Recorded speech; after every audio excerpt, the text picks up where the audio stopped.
Sumber hukum Islam. Sumber-sumber hukum Islam secara keseluruhan ada 3, yaitu Al-Quran, Al-Sunnah atau hadis, dan ijtihad. Paparan rinci tentang norma-norma hukum dari Al-Quran dan Al-Sunnah untuk persoalan di luar aspek ibadah belum menjangkau secara tegas berbagai fenomena yang terjadi, sehingga diperlukan kajian lebih lanjut untuk mengetahui ketentuan hukumnya dengan menunjuk Al-Quran dan Al-Sunnah. Untuk itu, para ulama melahirkan berbagai metodologi dan pendekatan kajian hukumnya. 1. Al-Quran. Secara etimologis, kata Al-Quran merupakan isim mahdar dari fi'il madli qara'a, yang artinya membaca, bacaan, menelaah, mempelajari, menyampaikan, mengumpulkan, dan sebagainya. Secara terminologis, dari beberapa definisi para ahli kalam dan ahli usul fikih maupun ahli fikih dapat disimpulkan pengertian Al-Quran sebagai kalam Allah SWT yang bersifat qadin, bersifat ajali, penuh hikmah, merupakan mukjizat, diturunkan kepada Nabi Muhammad secara mutawatir, tersusun rapi dari surat Al-Fatihah dan diakhiri surat An-Nas, ditulis dalam mushaf dan dianggap bagi yang membacanya.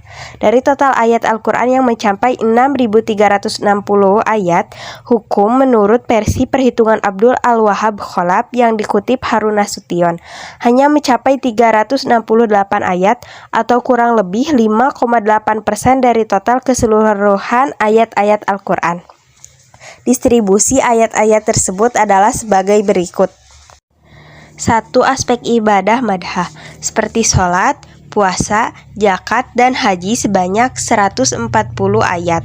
2. Aspek kehidupan keluarga, seperti perkawinan, perceraian, mawaris, dan yang sebagainya sebanyak 70 ayat. Yang ketiga, aspek perekonomian yang berkaitan dengan masalah perdagangan, sewa-menyewa, kontrak, dan hutang piutang sebanyak 70 ayat. 4. Aspek kepidanaan yang berkaitan dengan norma-norma hukum tentang pelanggaran kriminal sebanyak 30 ayat. 5. Aspek qada yang berkaitan dengan persaksian dan sumpah dalam proses pengadilan sebanyak 13 ayat. 6. Aspek politik dan perundang-undangan yang berkaitan dengan hak-hak warga negara dan hubungan pemerintah dengan warganya sebanyak 10 ayat. 7. Hubungan sosial antara umat Islam dan non-Islam dalam negara Islam, serta hubungan negara Islam dengan negara non-Islam sebanyak 25 ayat. 8. Hubungan kaya miskin, yakni peraturan-peraturan tentang pendistribusian harta terhadap orang-orang miskin serta perhatian negara mengenai hal ini. Ayat-ayat yang mengatur persoalan ini berjumlah 10 ayat. 2. Hadis Rasul Shallallahu Alaihi Wasallam atau sunnah. Secara etimologis, hadis mempunyai arti kabar, kejadian, sesuatu yang baru, perkataan, hikayat, dan cerita. Secara terminologis, hadis adalah sesuatu yang diriwayatkan dari Rasulullah SAW, baik berupa perkataan, perbuatan, dan ketetapannya setelah beliau diangkat menjadi nabi. Selain hadis, ada ulama menggunakan sunnah sebagai sumber Islam. Pengertian sunnah lebih umum daripada pengertian hadis. Secara etimologis, sunnah berarti perjalanan hidup, jalan atau cara. Tabiat, syariah, yang jaraknya adalah al-sunan. Sedangkan secara terminologis, sunnah merupakan ulama hadis, yaitu setiap sesuatu yang bersumber dari Rasulullah SAW, baik berupa perkataan, perbuatan, ketetapan, sifat kemakhlukan, akhlak atau perjalanan hidupnya. Baik hal tersebut terjadi ketika beliau belum menjadi Rasul, seperti bersemedi di Gua Hiro, atau sesudah menjadi Rasul. Hadis merupakan sumber kedua bagi hukum Islam, dan hukum-hukum yang dibawa oleh hadis ada 3 macam. 1. Sebagai penguat hukum yang dimuat dalam Al-Quran.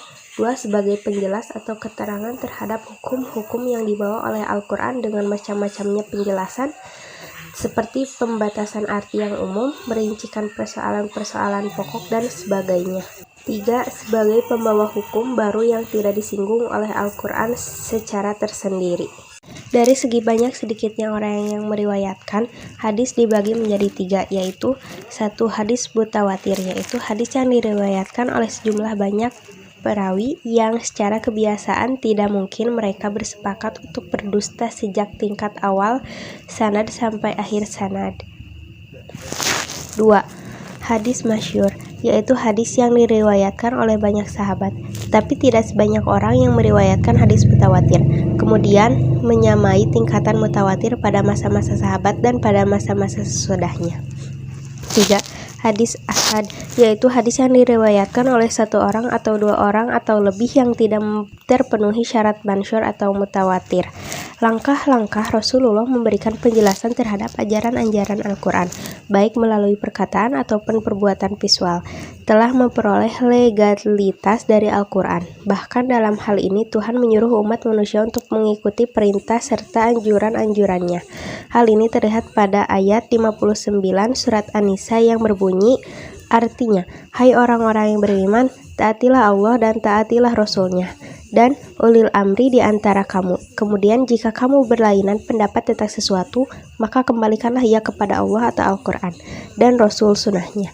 Jika kamu benar-benar beriman kepada Allah dan hari kemudian, yang demikian itu lebih utama bagimu dan lebih baik akibatnya. Quran Surat An-Nisa ayat 59. Asli usul membagi sunnah ke dalam 3 macam, yaitu 1. Sunnah qauliyah, yaitu ucapan Nabi yang didengar oleh sahabat beliau dan disampaikannya kepada orang lain. Umpamanya, sahabat menyampaikan bahwa ia mendengar Nabi bersabda, siapa yang tidak sholat karena tertidur atau karena ia lupa, hendaklah ia mengerjakan sholat itu ketika ia telah ingat. 2. Sunnah fi'liyah, yaitu perbuatan yang dilakukan oleh Nabi Muhammad SAW yang dilihat atau diketahui oleh sahabat, kemudian disampaikannya kepada orang lain dengan ucapannya. Umpamanya, sahabat berkata, saya melihat Nabi Muhammad SAW melakukan sholat sunat 2 rakaat sesudah sholat zuhur. 3. Sunnah takririyah, yaitu perbuatan seorang sahabat atau ucapannya yang dilakukan di hadapan atau sepengetahuan Nabi, tetapi tidak ditanggapi atau dicegah oleh Nabi. Diamnya Nabi itu disampaikan oleh sahabat yang menyaksikan kepada orang lain dengan ucapannya. Umpamanya, sebuah kisah disampaikan oleh sahabat yang mengetahuinya dengan ucapannya, saya melihat seorang sahabat memakan daging hab di dekat Nabi. Nabi mengetahui tetapi Nabi tidak melarang perbuatan itu. 3. Ijtihad. Secara etimologis, ijtihad berarti mengarahkan segala upaya dalam mengerjakan suatu pekerjaan. Sedangkan secara terminologi, ijtihad berarti mengarahkan kekuatan maksimal untuk sampai pada kesimpulan suatu hukum syar'i yang aplikatif dari dalilnya yang rinci dengan cara menggali hukum dari sumbernya. Ijtihad terbagi menjadi 2, yaitu ijma dan qiyas. A. Ijma. Kata ijma secara bahasa berarti kebulatan tekad terhadap suatu persoalan atau kesepakatan tentang suatu masalah. Menurut istilah usul fikih, seperti dikemukakan Abdul Karim Jaidan, adalah kesepakatan para mujtahid dari kalangan umat Islam tentang hukum syara pada satu masa setelah Rasulullah wafat. Sumber hukum ketiga setelah Al-Quran dan Al-Sunnah adalah ijma, yaitu kesepakatan hukum dari para mujtahid pengikut Rasulullah SAW setelah beliau wafat pada suatu waktu tertentu. Ijma bisa dikatakan benar kalau semua mujtahid pada waktu itu memberikan pendapatnya baik dengan perkataan, sikap maupun perbuatan. Menurut Wahbah al-Juhaili menyatakan bahwa ijma bisa dikatakan sah apabila memenuhi 5 rukun, yaitu 1. Kesepakatan itu harus diambil oleh keseluruhan ulama mujtahid. Semua mujtahid diberi kesempatan menyampaikan pendapat. Bila ada satu saja yang berbeda, maka ijma-nya tidak sah. 2. Ijma harus dilakukan oleh para ulama secara berkelompok, sehingga tidak sah kalau hanya dilakukan oleh seorang mujtahid saja, walaupun pada saat itu hanya dia mujtahidnya.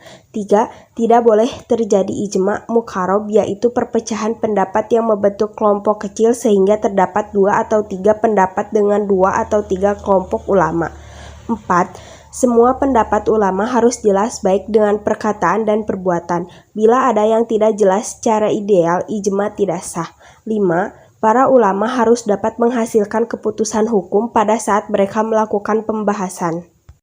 B. Qiyas. Sumber hukum Islam selanjutnya yakni qiyas. Analogi. Kias adalah bentuk sistematis dan yang telah berkembang pari ra'yu yang memainkan peran yang amat penting.